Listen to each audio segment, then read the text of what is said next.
Delhi liquor scam కేసులో BRS MLC కవిత bail పిటిషన్పై సుప్రీంకోర్టులో విచారణ ప్రారంభమైంది. హైకోర్టు, ట్రయల్ కోర్టు బెయిల్ నిరాకరించడాన్ని సవాల్ చేస్తూ కవిత సుప్రీంకోర్టును ఆశ్రయించారు.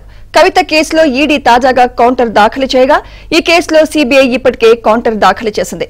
కవిత పిటిషన్పై justice BR Gavai, justice KV Viswanathan ధర్మాసనం విచారణ జరుపుతోంది.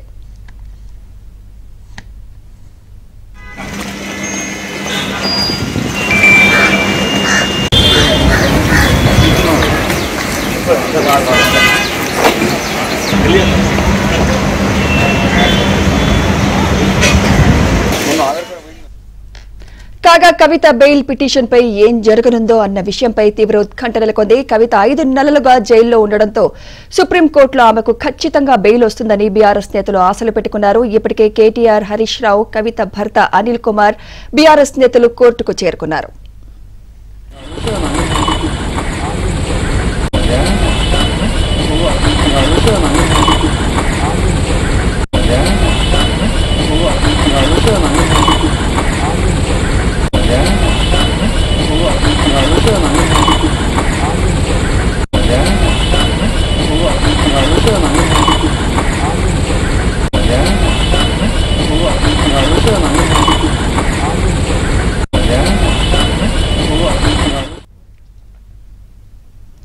ఢిల్లీ లిక్కర్ స్కామ్ కేసులో బీఆర్ఎస్ ఎమ్మెల్సీ కవిత బెయిల్ పిటిషన్పై సుప్రీంకోర్టులో విచారణ ప్రారంభమైంది. హైకోర్టు, ట్రయల్ కోర్టు బెయిల్ నిరాకరించడాన్ని సవాల్ చేస్తూ కవిత సుప్రీంకోర్టును ఆశ్రయించారు.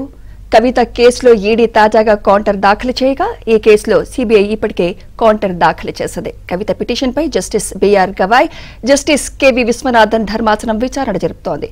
ఇదే అంశంపై మరింత సమాచారం మా ప్రతినిధి సతీష్ అందిస్తారు. సతీష్, ఏం జరగచ్చంటారు? ఆల్రెడీ బీఆర్ఎస్ నేతలు, కేటీఆర్ బృందం ఢిల్లీ చేరుకున్నారు. వాళ్ళు ఎంతో ఆశలు పెట్టుకున్నారు. వాళ్ళ ఆశలు అడియాసలు అవుతాయా, లేకపోతే బెయిల్ వస్తుందా? ఆల్రెడీ కవితకి గైనిక్ హెల్త్ ఇష్యూస్ తలెత్తాయి. మరి మెడికల్ గ్రౌండ్ పై ఏదైనా బెయిల్ వచ్చే ఛాన్స్ ఉందంటారా?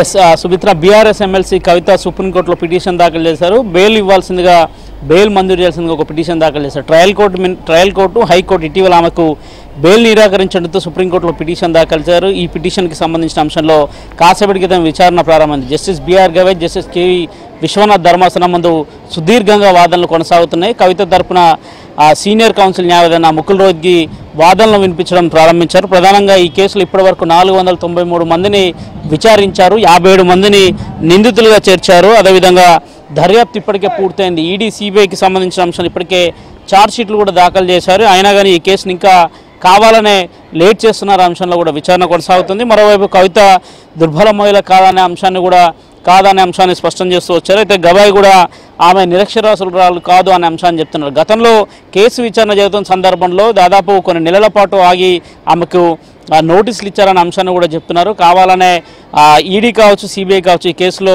డిలే చేస్తూ ముందుకు వెళ్తున్నారనే అంశాన్ని కూడా సుప్రీంకోర్టు ముందు వివరిస్తున్నారు. మరి కాసేపట్లో విచారణ ఇంకా వాదనలు కొద్దిగా జరిగే అవకాశాలు కూడా కనుక ప్రస్తుతానికైతే కవిత తరపు న్యాయవాది ముకుల్ రోహ్తగి వాదనలు వినిపిస్తున్నారు. ఇటీవల చూసిన ట్రయల్ కోర్టు, హైకోర్టు రెండు కూడా అటు సిబిఐ, ఈడీ కేసులో ఆమెకు బెయిల్ను నిరాకరించారు. బెయిల్ను నిరాకరించడానికి సవాల్ చేసి సుప్రీంకోర్టులో పిటిషన్ దాఖలు చేయడం జరిగింది. మార్చి 15వ తేదీన హైదరాబాద్లో కవితను ఈడీ అరెస్ట్ చేసింది. అనంతరం తిరిగి ట్రయల్ కోర్టులో ఆమెను హాజరుపరిచారు. దాని తర్వాత దాదాపు 10 రోజుల పాటు ఆమెను ఈడీ విచారణకు ఇవ్వడం జరిగింది. ఈడీ కస్టడీలో దాదాపు 10 రోజుల పాటు విచారించారు. ఏప్రిల్ 11వ తేదీన సిబిఐ ఆమె తిహార్ జైల్లో ఉన్న సందర్భంలో ఆమెను అరెస్ట్ చేయడం జరిగింది. సిబిఐ కూడా దాదాపు 3 రోజుల పాటు కూడా ఆమెను విచారించడం జరిగింది. ఢిల్లీ లిక్కర్ స్కామ్కి సంబంధించి మొత్తానికి సంబంధించిన అంశం కేవలం ఇప్పుడు సీఎం కేజ్రీవాల్, అదేవిధంగా బీఆర్ఎస్ ఎమ్మెల్సీ కవిత మాత్రం తిహార్ జైల్లో ఉన్నారు. ఇటీవల ఈ కేసు పైన మనీష్ సిసోడియా బయటకు వచ్చారు. మనీష్ సిసోడియాకు ఢిల్లీ లిక్కర్కి సంబంధించిన అంశంలో సిబిఐ, ఈడీ అంశంలో 2 కేసులలో కూడా బెయిల్ మంజూరు చేయడం జరిగింది. అయితే కేజ్రీవాల్కి మాత్రం ఈ కేసులో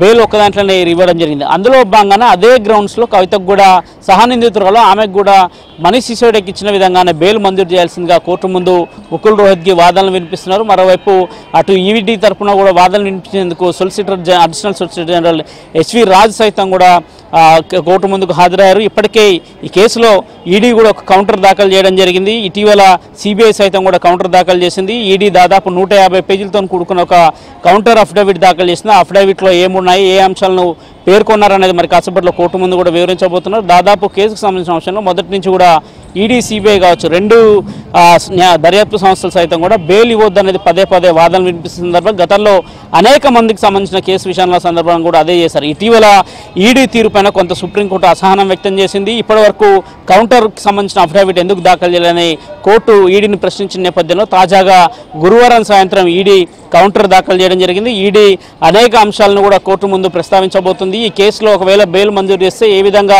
దుష్ప్రభావాలు ఉండబోతున్నాయి, కేసుకు సంబంధించిన అంశం ఏ విధంగా నీరుగారే అవకాశం ఉందనే అంశాన్ని కూడా చెప్తున్నారు. దాదాపు మొత్తం ఢిల్లీ లిక్కర్ కేసు సంబంధించిన విషయంలో 493 మందిని సుదీర్ఘంగా విచారించడం జరిగింది. ఇందులో 57 మందిని నిందితులుగా చేర్చారనేది కూడా సీనియర్ కౌన్సిల్ ముఖ్య రోజుకి వాదనలు వినిపిస్తున్నారు. కవిత ఒక ఎమ్మెల్సీ, ఒక మహిళ, ఆమెకు బెయిల్ ఇవ్వాల్సిందిగా కూడా కోర్టు ముందు తన వాదనలు కొనసాగిస్తున్నారు. మరి కాసేపట్లో అటు ఈడీ తరఫున కూడా వాదనలు సుదీర్ఘంగా కొనగా అవకాశం ఉంది. మరోవైపు సిబిఐ సైతం కూడా ఇందులో వాదనలు వినిపించే అవకాశాలు కూడా చాలా స్పష్టంగా కనిపిస్తున్నాయి. Right, thank you Satish.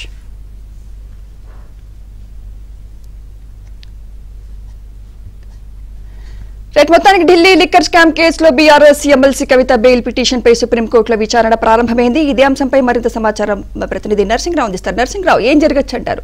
Bail దొరికే ఛాన్స్ ఎంతవరకు కనిపిస్తోంది? సుమిత్ర, ఇప్పటికే వాదనలు అయితే జరుగుతూ ఉన్నాయి. సుప్రీంకోర్టులో కవిత వేసినటువంటి బెయిల్ పిటిషన్ పైన వాదనలు కొనసాగుతూ ఉన్నాయి. సో ఈ వాదనలు ప్రత్యక్షంగా చూసేందుకు కోర్టుకు కూడా బీఆర్ఎస్ పార్టీకి సంబంధించినటువంటి కీలక నేతలు కవిత సోదరుడు కేటీఆర్ చేరుకున్నారు. అదేవిధంగా హరీష్ రావు చేరుకున్నారు.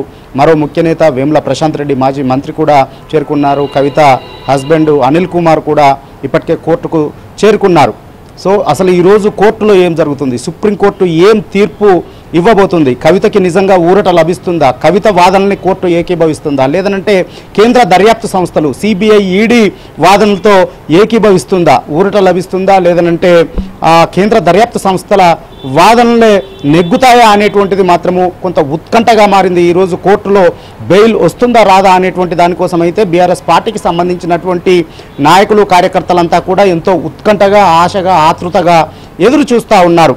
బీఆర్ఎస్ పార్టీ శ్రేణుల్లో బీఆర్ఎస్ పార్టీ వర్గాల్లో మాత్రం ఒక విశ్వాసము ఒక నమ్మకం అయితే కనిపిస్తూ ఉంది. ఈరోజు బెయిల్ వచ్చేటువంటి అవకాశాలు ఉన్నాయనేటువంటి మాట వాళ్ళ ఆశలు అయితే బీఆర్ఎస్ పార్టీ వర్గాల్లో స్పష్టంగా కనిపిస్తూ ఉన్నాయి. ఎందుకంటే గత 5 నెలల క్రితము అంటే మార్చి 15వ తేదీన ఈడీ కవితను అరెస్ట్ చేసి తిహార్ జైలుకు తరలించింది. ఆ మరుసటి మాసంలోనే సిబిఐ కూడా కోర్టులో తిహార్ జైల్లోనే ఆమెను అరెస్ట్ చేసింది. ఏప్రిల్ 11వ తేదీన దాదాపుగా 5 నెలలకు పైగా 160 రోజులకు పైగా కవిత తిహార్ జైల్లో ఉన్నారు. అనారోగ్యానికి గురయ్యారు, జ్వరంతో బాధపడుతున్నారు, గైనిక్ సమస్యలతో బాధపడుతూ ఉన్నారు. ఆమెకు ఎయిమ్స్ హాస్పిటల్లో ట్రీట్మెంట్ కూడా చేపించారు. ఆ మెడిసిన్స్ కూడా ఆమె ఇంకా వాడుతూ ఉన్నారు, మహిళ అందులో. సో ఈ పరిణామాలన్నింటి నేపథ్యంలో అంతేకాకుండా ఈ కేసులో ఉన్నటువంటి ఢిల్లీ ఉప ముఖ్యమంత్రి మనీష్ సిసోడియాకు ఇప్పటికే సుప్రీంకోర్టులో ఊరట లభించింది. వాస్తవానికి కవిత కూడా మొదటగా ట్రయల్ కోర్టులో ఆమె బెయిల్ కోసం దరఖాస్తు చేసుకుంది. మొదటగా కుమారునికి ఎగ్జామ్స్ ఉన్నాయి కాబట్టి అందుకోసం సెలవులు ఇవ్వాలని చెప్పి తల్లిగా దగ్గర ఉండాల్సినటువంటి అవసరం ఉంది కాబట్టి ఇవ్వాలని చెప్పి బెయిల్ కోసం దరఖాస్తు చేసింది ట్రయల్ కోర్టులో. ట్రయల్ కోర్టులో ఆమెకు నిరాశ మిగిలింది. ఆ తర్వాత ఢిల్లీ హైకోర్టుకు వెళ్ళింది. ఢిల్లీ హైకోర్టులో కూడా ఆమెకు నిరాశ మిగిలింది. 2 కోర్టుల్లో రెగ్యులర్ బెయిల్ కోసం కూడా పిటిషన్ వేసింది. సో అక్కడ కూడా ఆమెకు ఊరట లభించలేదు. సో ఈ నేపథ్యంలో సుప్రీంకోర్టును ఆశ్రయించింది. గతంలో ఢిల్లీ ఉప ముఖ్యమంత్రి మనీష్ సిసోడియాకు సుప్రీంకోర్టులో ఊరట లభించినటువంటి నేపథ్యంలో ఇదే ఢిల్లీ లిక్కర్ కేసులో కవిత కూడా ఉన్నారు కాబట్టి ఖచ్చితంగా కవితకు కూడా ఒక ఊరట లభిస్తుంది, ఈరోజు బెయిల్ వస్తుందనేటువంటి విశ్వాసంతో అయితే బీఆర్ఎస్ పార్టీ వర్గాలున్నాయి. సో మొత్తానికి సుప్రీంకోర్టులో ఈరోజు ఏం జరుగుతుంది అనేటువంటి దానిపైన అయితే కొంత ఆసక్తిగా ఉత్కంఠగానైతే బీఆర్ఎస్ పార్టీ వర్గాలు ఎదురు చూస్తూ ఉన్నాయి. సో చూడాలి మరి ఈరోజు బీఆర్ఎస్ పార్టీ వర్గాలకి సంతోషం మిగులుతుందా లేదంటే మళ్ళీ నిరాశ మిగులుతుందా అనేటువంటిది చూడాల్సి ఉంది. ఇంకా వాదనలు అయితే కొనసాగుతున్నాయి. మరి కాసేపట్లోనే దీనిపైన ఒక స్పష్టత వచ్చేటువంటి అవకాశం ఉంది.